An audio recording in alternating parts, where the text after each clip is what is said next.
ओम।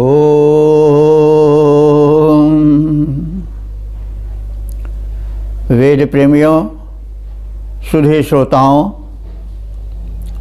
संप्रति हम सब ऋग्वेद के प्रथम मंडल के 37वें सूक्त के 12वें मंत्र की व्याख्या में प्रवेश करने जा रहे हैं। यह मंत्र गायत्री नामक छंद में निबद्ध है। मंत्र दृष्टा ऋषि हैं कर्ण और घौर, देवता हैं मरुदगण और शीर्षक है विलक्षण बलशाली मरुदगण। तो मरुतों के विषय में हम पर्याप्त परिचय प्राप्त कर चुके हैं। अब मंत्र पाठ हो।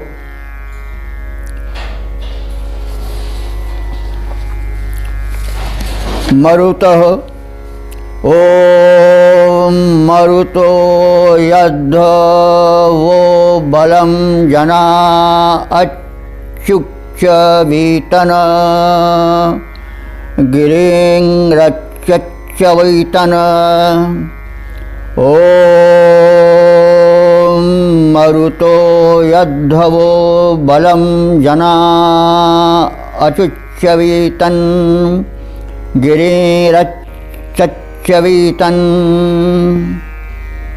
अब अन्वय परक शब्दार्थ जाने। मरुतः संबोधन है, हे मरुदगणों।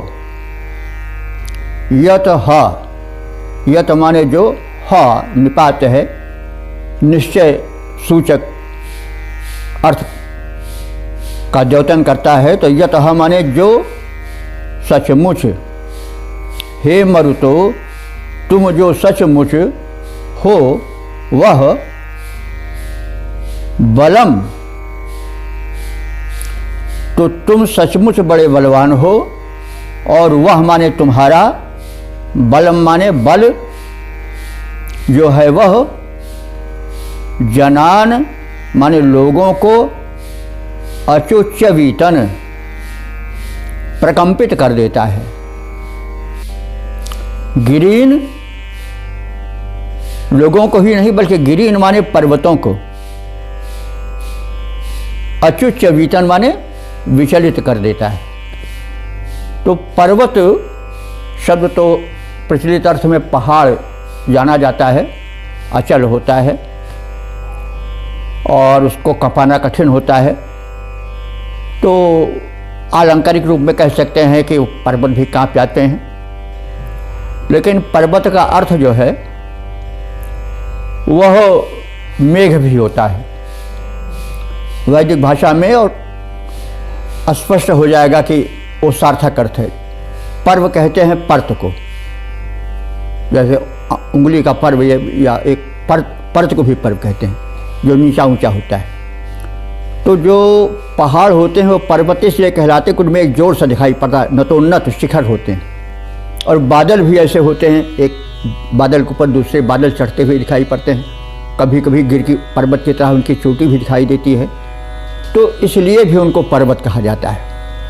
तो पर्वत का अर्थ एक और तो पहाड़ होगा ही, लेकिन यहाँ प्रसंगानुकूल अगर उसको पहाड़ की तरह बड़े बड़े मोड़दार पर्तदार घनमंडल कहा जाए तो कुछ अधिक अच्छा होगा। तो ये जो मरुदगण हैं वो अपने गर्जन से जनमंडल को तो हिला ही देते हैं, प्रकंपित कर देते हैं, पहाड़ तक उनसे कांप जाते हैं। अथवा पहाड़ की भांति जो छाए हुए नतोन्नत मेघमंडल आसमान में वे प्रकंपित उठते हैं और अपनी स्वेच्छाचारिता को त्यागने के लिए विवश हो जाते हैं। तो यह हम समझ सकते हैं। तो कहा गया है कि हे मरुतः, हे मरुदगणों, यत ह जो सचमुच तुम्हारा पराक्रम है, वह बलम तुम्हारा जो बल वैभव है, वह लोगों को तो अचुच्यवीतन यानी कंपित कर ही देता है, हिला ही देता है। लेकिन गिरीन पर्वतों को अथवा पर्वत तुल्य मेघमालाओं को भी अच्युत चवीतन माने विचलित कर देता है। तो इसका अर्थ हुआ कि हे मरुतों, सचमुच तुम में बड़ा बल विद्यमान है। तुम्हारा बल लोगों को प्रकंपित कर देता है। लोगों को ही नहीं वरन आकाश में छाए हुए बादल जो गिर की तरह, पहाड़ की तरह दिखाई पड़ते हैं, उनको भी कंपित कर देता है। अथवा लाक्षणिक रूप में कहें तो पर्वत जो कि अडिग होते हैं उनको भी कंपा देता है। तो इस प्रकार से मरुतों की विलक्षण शक्ति का वर्णन इस मंत्र में हुआ है। शक्ति की पूजा होती है। मरुत प्रशासक गण के देवता माने जाते हैं। जो प्रशासक वृंद है उसे बलशाली होना चाहिए, उसकी आवाज़ में तीव्रता होनी चाहिए कि एक बार डांट दे तो छक्के छूट जाएं जो दुष्ट दल हैं। तो ऋषि एक संदेश देता है और बताता है, ऐसे नहीं कि कोई ऐसे ही कह दे रहा, प्रत्येक शब्द एक अर्थ समेटे होता है। तो प्रशासक गण इन गुणों से परिपूरित हो कि उनकी ध्वनि में इतना घोष हो कि उसको सुन करके पहाड़ की तरह अपने को सिर उठाए हुए बड़े पराक्रमी समझने वाले दुष्ट गण थर्रा जाएं। कहने की आवश्यकता न पड़े और ज़्यादा हथियार उठाने की जरूरत न पड़े, केवल वाणी बल से ही वो कंप जाएं। तो यह एक संकेत है, क्योंकि मंत्र केवल यूं ही नहीं कहा जाता है। ऋषि ऐसे ही नहीं किसी चीज़ को कह देता, उसके पीछे बड़ा अर्थ भरा रहता है। तो अब हम इसके छंदोबद्ध रूप को देख लें।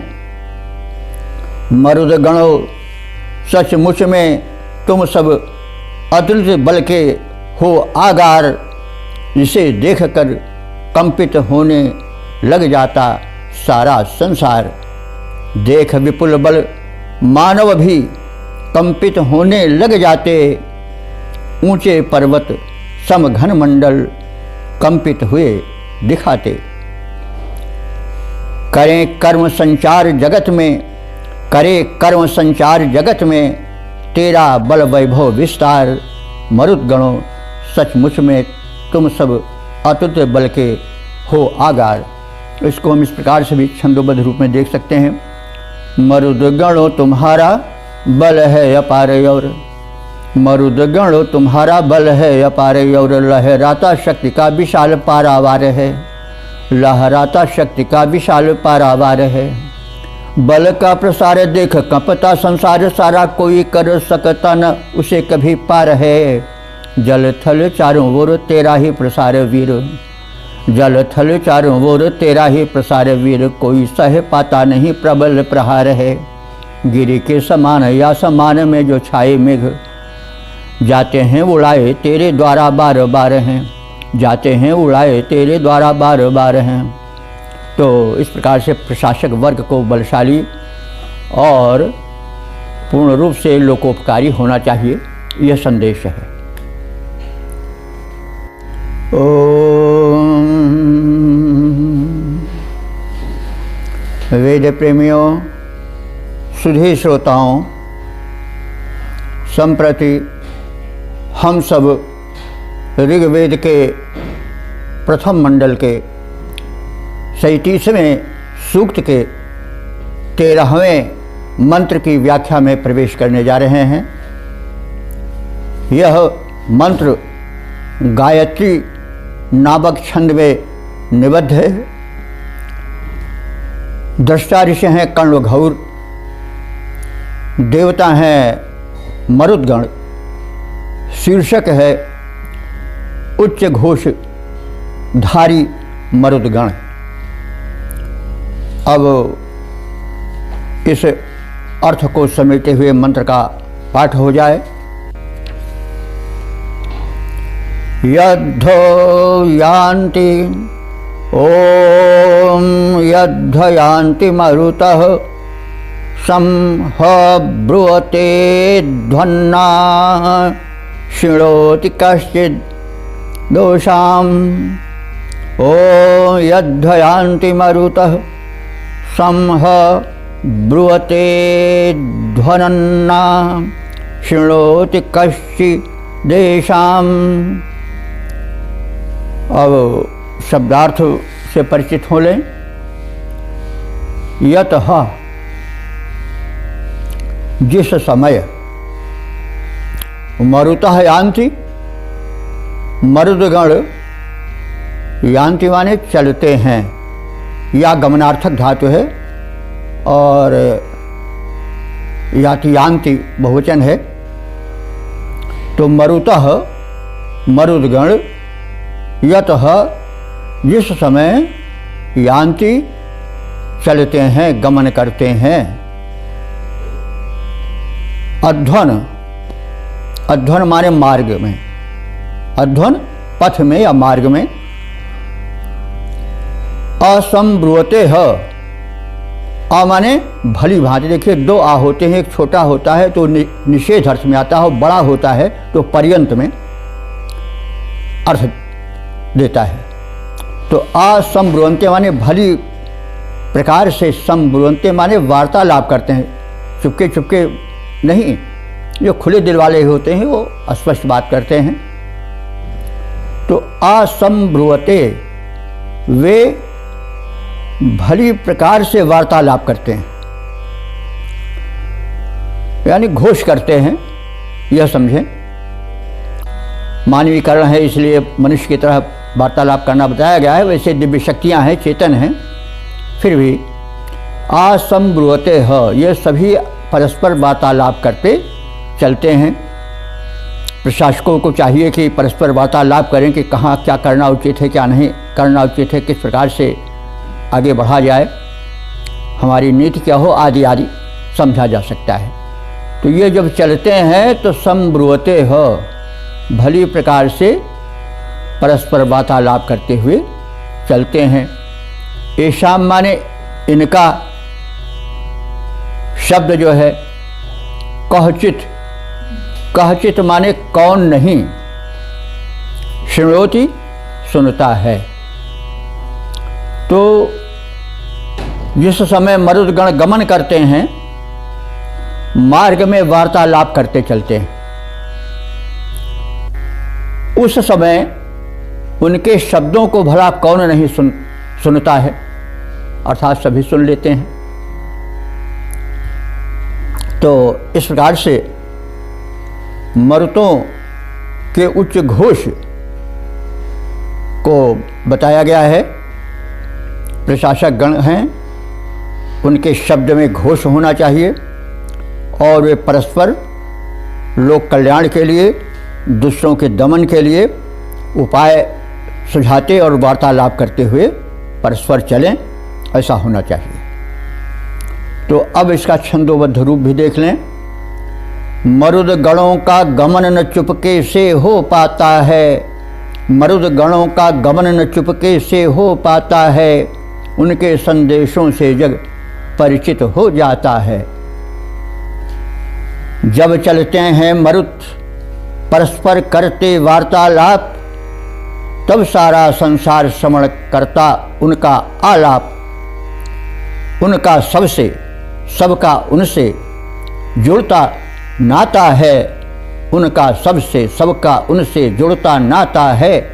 मरुत गणों का गमन न चुपके से हो पाता है, उनके संदेशों से जग परिचित हो जाता है।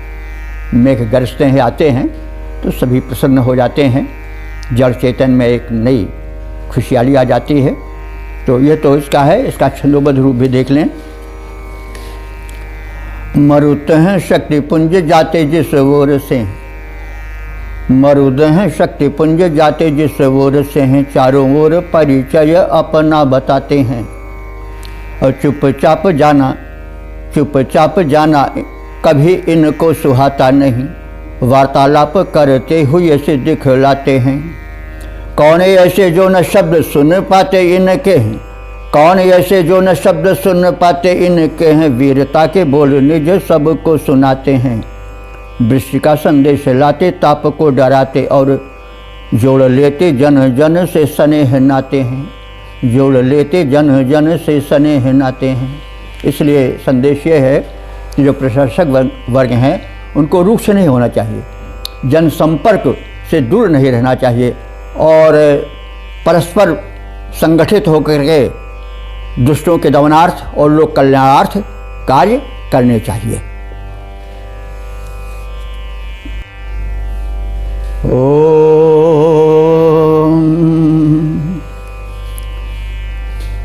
वेद प्रेमियों, सुधी श्रोताओं,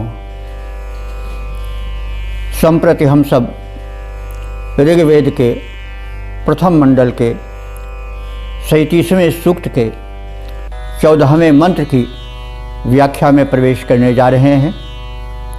यह मंत्र गायत्री नामक छंद में निबद्ध है।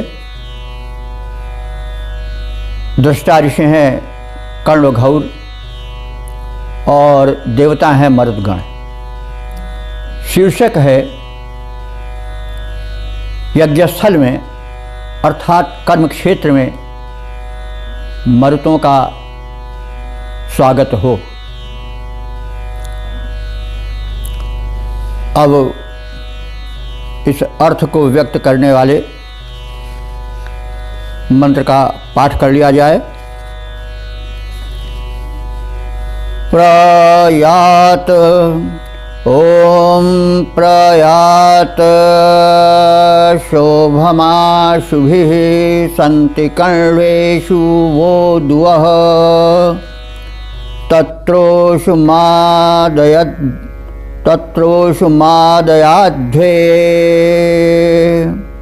ओम प्रयान्त शाभम् आशुभिः सन्ति कर्णेषु वो दुवः तत्रोषुमादयाध्वै। अब शब्दार्थ जाने।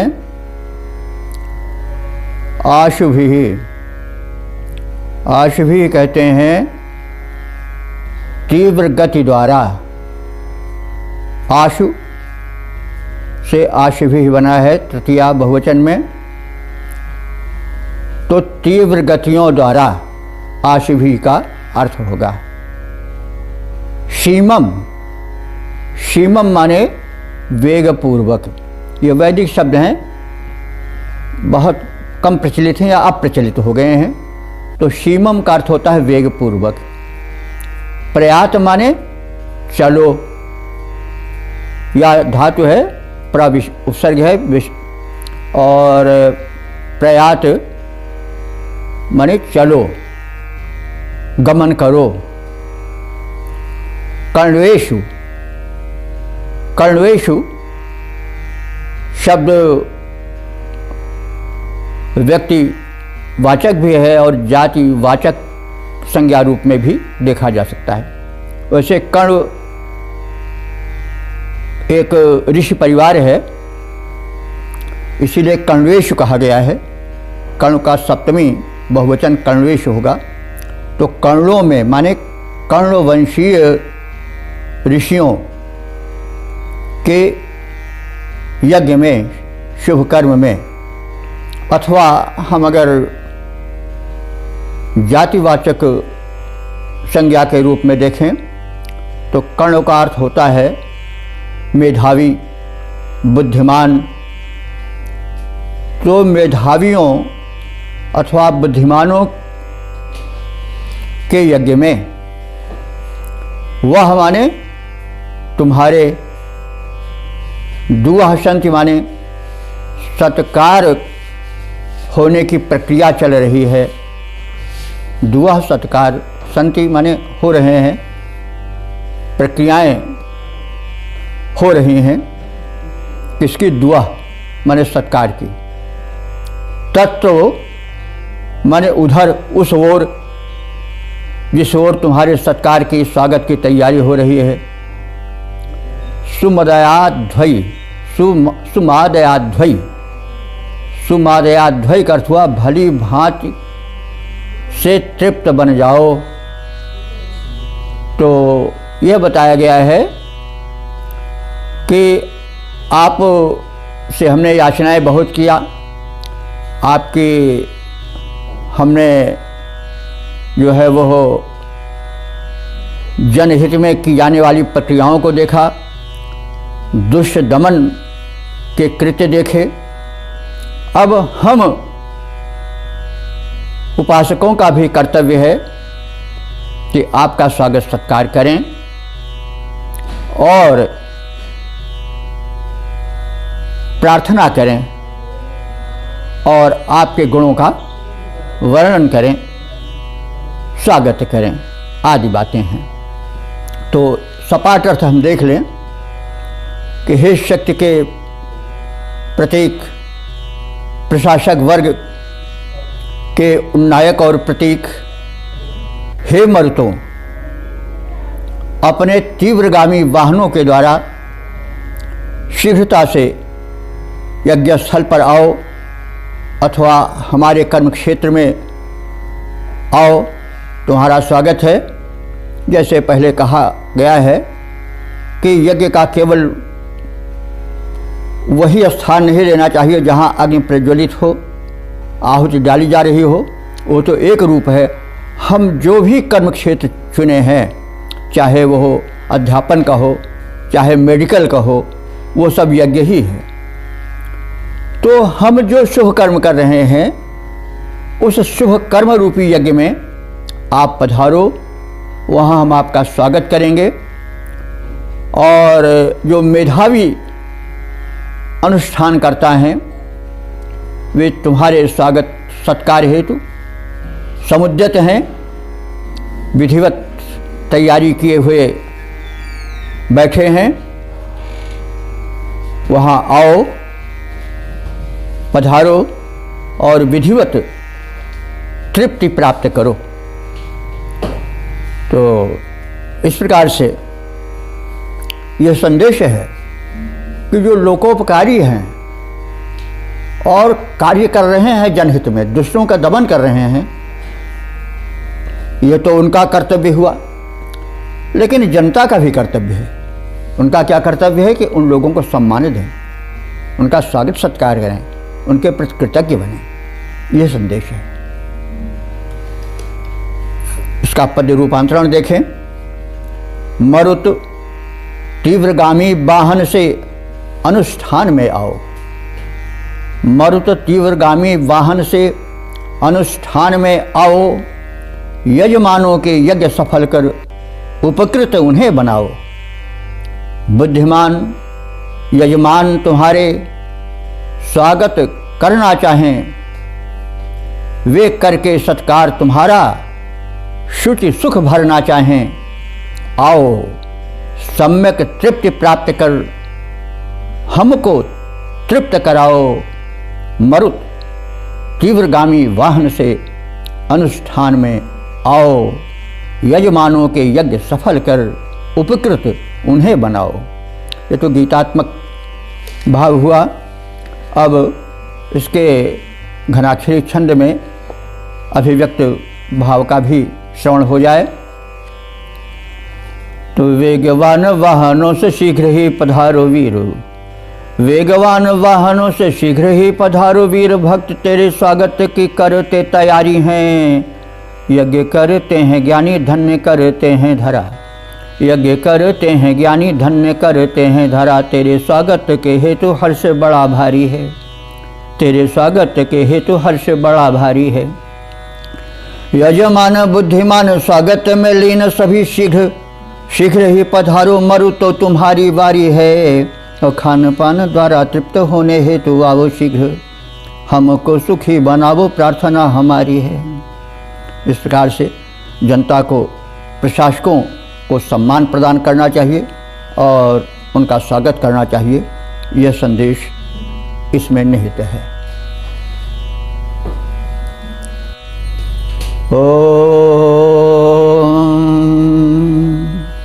वेद प्रेमियों, सुधी श्रोताओं, परम सौभाग्य का विषय है कि हम सब संप्रति ऋग्वेद के प्रथम मंडल के 37वें सूक्त के 15वें मंत्र की व्याख्या में प्रवेश करने जा रहे हैं।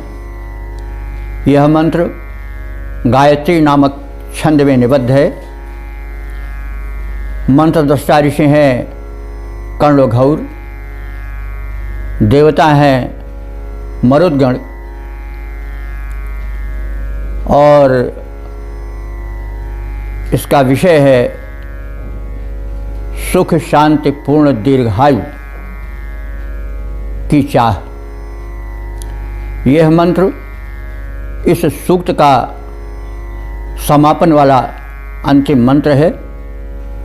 अंतिम मंत्र में प्रायः निचोड़ होता है सूक्त का।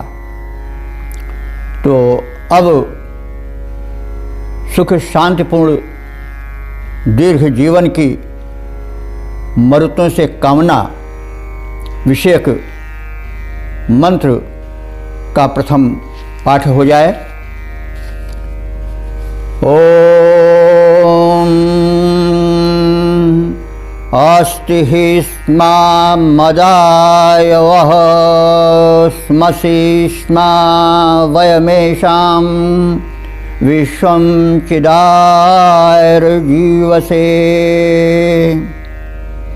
ओम अस्ति स्मा मदायवः स्मसि स्मा वयमेषां विश्वं चिदायुर्जीवसे। अब अन्वय पर एक शब्दार्थ जाने। वह माने तुम्हारी या तुम्हारे। यह सर्वनाम है मरुद्गणों का। तो वह हे मरुतो तुम्हारे। मदाय माने तृप्ति अथवा आनंद, तुम्हारे तृप्ति सूचक आनंद के लिए। मद माने होता है आनंद और चतुर्थी है मदाय प्रयोजनार्थ। तो तृप्ति के भी अर्थ में मद का प्रयोग होता है। तो मदाय माने तृप्ति कारक आनंद के हेतु। अस्ति ही स्म हम तैयार हैं। विश्वचित आयु, विश्व माने संपूर्ण होता है। विश्वचित आयु माने संपूर्ण आयु अर्थात जीवन भर। जीव से माने जीवन बिताने के लिए। वयम हम सब अर्थात उपासक गण। एषाम स्मसि स्म, एषाम माने इन सब के। स्मसि स्म माने अनुयायी बनकर रहने वाले हैं। तो इसका भावार्थ हुआ कि हे मर्तों, अब हम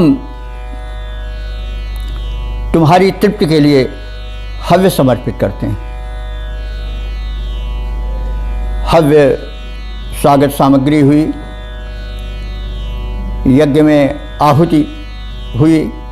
तो कर्म क्षेत्र में हम जिसे बुलाते हैं अथवा यज्ञस्थल पर जिसे बुलाते हैं उसके स्वागत के लिए क्या कर रहे हैं उसकी सूचना दी जा रही है कि हम सब तुम्हारे उपासक गण हैं। हे मरुद्देव, हम तुम्हारे स्वागतार्थ सेवा में हव्य समर्पित कर रहे हैं। सुख शांति पूर्वक बिताने के लिए हम तुम्हारे अनुयायी बने हुए हैं और चाहते हैं कि तुम्हारे अनुयायी हम बने रहें। तो हम आपसे अलग नहीं है, पृथक नहीं है। यह ध्यान ऋषि दिलाना चाह रहा है कि जो शासक प्रशासक वर्ग हैं वे और जो प्रशासित वर्ग हैं, जन वर्ग है, वे दोनों एक दूसरे से विलग न रहें, दोनों एक दूसरे के निकट संपर्क में रहें और दोनों में प्रेम संबंध रहे, कोई दुराव न रहे। तो यह बात विशेष रूप से बताई जा रही है। तो मरुदगण जो हैं वो क्षत्रिय प्रकृति के शासक वर्ग से संबंधित देव हैं। वे सृष्टि में व्यवस्था स्थापित रखते हैं और व्यवस्था के विरुद्ध चलने वालों को दंडित करते हैं, जिससे जनहित हो। इस स्थिति में जनता को भी उनसे जुड़कर रहना चाहिए। दोनों में परस्पर संबंध और प्रेमपूर्ण संबंध रहना चाहिए, यह संदेश देना चाह रहा है ऋषि। तो इसको हम गीत रूप में प्रथम प्रस्तुत कर रहे हैं। और एक बात ध्यान रखना चाहिए कि जो ऋषि है अंत में प्रकृति के जो दिव्य अंग हैं, जिन्हें देव कहा गया है, जिनसे धरती या सृष्टि का संचालन होता है, अंत में उनमें दिव्य भावना का दर्शन करके समर्पण की भावना भरी जाती है, उनमें भगवत्ता के दर्शन किए जाते हैं। तो इस भाव को व्यक्त करने वाला गीत कुछ इस प्रकार से है, जरा इसमें थोड़ा आध्यात्मिकता आ गई है। यह हव्य समर्पित भावों के ग्राहक हे भगवन, तुम तृप्त बनो हम सुखी बने। तुम तृप्त बनो हम सुखी बने, तुमसे यह विनय हमारी है। बीते सुख शांति पूर्वक यह दुर्लभ मानव जीवन मेरा, हे नाथ उपासक हम तेरे प्रेम पुजारी हैं। जीवन संपूर्ण समर्पित है, हम अनुगामी बनकर जीवें। सर्वस्व तुम्हारा है स्वामिन, यह पूरी आयु तुम्हारी है। यह हव्य समर्पित भावों के ग्राहक हे भगवन, तुम तृप्त बनो हम सुखी बने, तुमसे यह विनय हमारी है। अब इसका छंदोबद्ध प्रारूप भी, जो कि घराक्षरी छंद में है, उसे देख लें। मरु तो तुम्हारे हेतु यज्ञ की तैयारी हुई, मरु तो तुम्हारे हेतु यज्ञ की तैयारी हुई। स्वागत स्वीकार करो विनती हमारी है। सुखकारी जीवन बिताएं कृपा पाएं तेरी, होती रहे सदा कृपा दृष्टियाँ तुम्हारी हैं। हव्य हैं समर्पित भाव से भरे हुए हैं।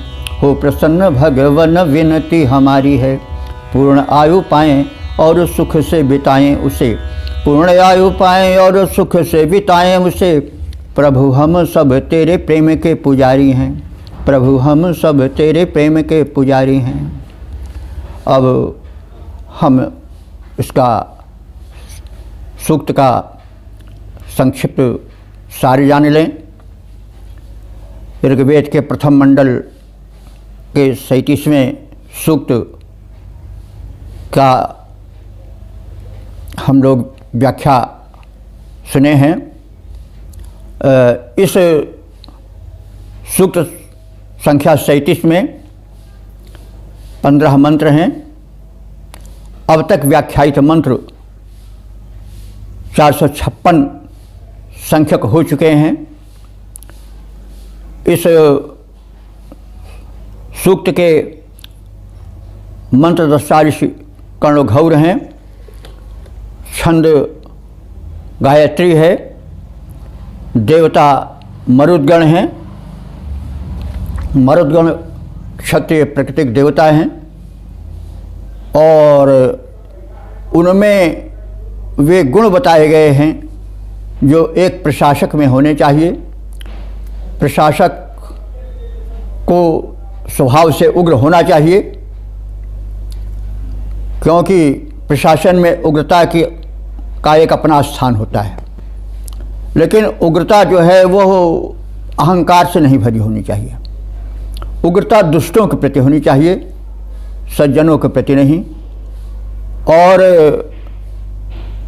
जो समाज के प्रगति में, सुख शांति में बाधक दुष्ट दुर्दमनीय शक्तियां हैं, उनका प्रशासक वर्ग जो मरुदगण के रूप में यहाँ संकेतित है उसका शमन करे, दमन करे और जनहित में अपने कार्य करे, सुख की वृष्टि करे। जैसे उन मेघमंडलों का जो पूंजीवाद के अथवा कृपण धनियों के प्रतीक हैं, जो धन का संचय करते हैं उसको दावे पड़े रहते हैं और जनता के सामने नहीं लाते हैं, राष्ट्र के हित में नहीं लगाते हैं, वे दंडित हों। उनकी उपमा उन बादलों से दी गई है जो कि अपने में जल तो भरे रहते हैं, लेकिन प्यासी धरती के प्यास बुझाने के लिए एक बूंद भी नहीं गिराना चाहते। वहाँ पर प्रशासक मर्दगण पहुँच करके उनको धक्का लगा करके, ठोकर लगा करके, इधर से उधर हिला डुला करके, विचलित करके अंत में वर्षण हेतु, धरती के हित हेतु बाध्य करते हैं। तो ऐसे प्रशासक गुण से पूर्ण मेघों का स्वागत है, वर्णन है, उनके कीर्ति का गायन है, उनकी स्तुति है। और जनता से भी यह संदेश रूप में आग्रह है कि वे भी प्रशासक वर्ग का सहयोग करें, उनसे संबंध जोड़ें, उनका स्वागत करें और उनके प्रति भक्ति भावना रखें। इस प्रकार से दोनों परस्पर सहयोगी बन करके जीवन बिताएं और समाज का उत्थान करें। यह लोक कल्याण का संदेश इस सूक्त में भरा हुआ है जो अनुकरणीय है।